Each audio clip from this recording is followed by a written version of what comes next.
রাধে রাধে, জয় নিতাই, জয় গৌর। ভগবান শ্রীকৃষ্ণ যেহেতু রাস উৎসব, তাই জন্য শ্রীকৃষ্ণের এই রাস উৎসব আমরা রাস নৃত্যের কথা আমরা আজকে বর্ণনা করব, যেটা তিনি যমুনার তটে তার প্রিয় সখীদের সঙ্গে উপভোগ করেছিলেন। পরমেশ্বর ভগবান শ্রীকৃষ্ণ চিন্ময় রস নিপুণ, তার প্রীতিরূপ রজ্জু দ্বারা দৃঢ় রূপে আবদ্ধা এবং পূর্ণ রূপে তার প্রতি সেবা পরায়ণ গোপীদের সঙ্গে তিনি নিজেকে অসংখ্য রূপে বিস্তার করেছিলেন।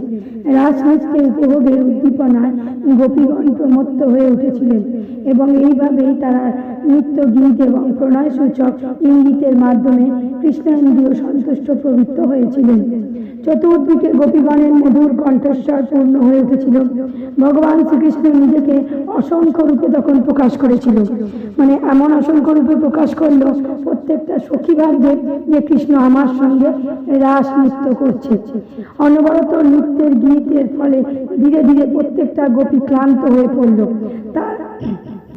তারা যার যার পাশে দাঁড়ানো কৃষ্ণের স্কন্ধে তাদের বাহু স্থাপন করলেন। কোনো কোনো গোপী পদ্ম যুক্ত হয়ে চন্দন লিপ্ত কৃষ্ণের বাহু ঘ্রাণ গ্রহণ করে চুম্বন করলেন। কেউ কেউ আবার নিজেদের অঙ্গে কৃষ্ণের করপদ্ম স্থাপন করলেন। আবার কেউ কৃষ্ণকে প্রেমময়ী আলিঙ্গনের দ্বারা আনন্দ দান করলেন। এই যে পরম জ্ঞান তথ্য স্বরূপ শ্রীকৃষ্ণ একমাত্র ভোজ্য এবং ভোক্তা। যদিও তিনি অদব্যয় একজনই, কিন্তু তার নিজ লীলাসমূহ বৃদ্ধির উদ্দেশ্যে তিনি নিজেকে বহুরূপে বিস্তার করেন।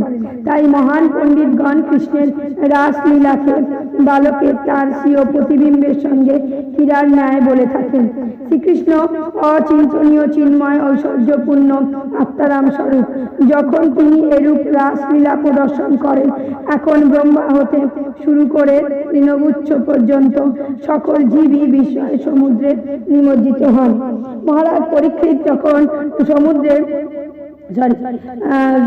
যখন গোপীদের সঙ্গে কৃষ্ণের প্রণয় লীলার বিবরণ শ্রবণ করেন, তখন কামুক এবং লম্পট ব্যক্তির কার্যকলাপ বলে মনে হয়।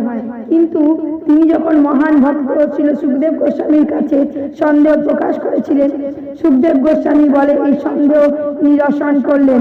যেহেতু কৃষ্ণ পরম ভোক্তা, তাই তিনি লীলা কখনো কখনো কোনো দোষে দূষণীয় হতে পারে না।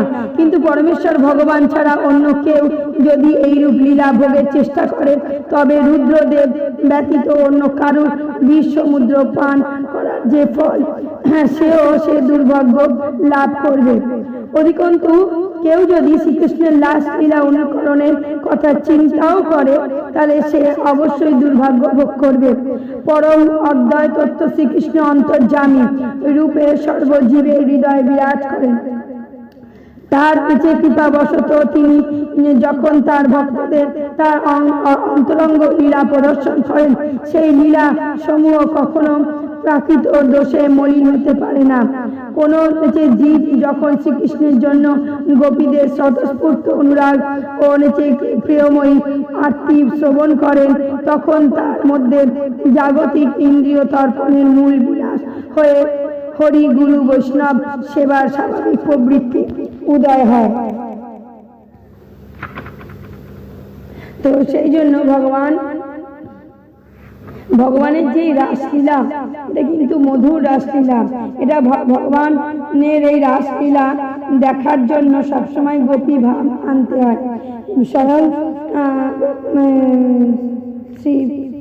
স্বয়ং হর হর মহাদেব তিনিও কিন্তু যখন এই ইচ্ছা জাগিয়েছিল যে রাসলীলা প্রদর্শন করবে, তখন কিন্তু মহাদেবকে বলা হয়েছিল যে তার মধ্যে গোপী ভাব আনতে হবে। গোপী ভাব যতক্ষণ না সে আনবে, ততক্ষণ সে ভগবানের রাসলীলা প্রদর্শন করতে পারবে না। তাই মহাদেবও কিন্তু তার নিজের মধ্যে গোপী ভাব এনেছিল, তাই জন্য তখন তিনি ভগবানের এই রাসলীলা দর্শন করতে পেরেছিলেন। কিন্তু কিছু অসৎ ব্যক্তি যারা এই রাসলীলাকে নিয়ে কটাক্ষ করে বা রাসলীলা মনে জানায়, তাদের কিন্তু দুর্ভাগ্যের আর শেষ নেই। তারা কিন্তু কখনোই আর সেই মানে দুর্ভাগ্য মানে তারা কখনো নরক যন্ত্রণা ভোগ করতে পারে। তো সেই জন্য ভগবানের রাসলীলা হচ্ছে পবিত্র রাসলীলা, এ দর্শন করা মানে মাত্রই মানুষ পবিত্র হয়ে যায়। এগুলো ভগবানের লীলা শ্রবণ করা একজন ভক্ত তার কামনা বাসনাকে জয় করতে পারে।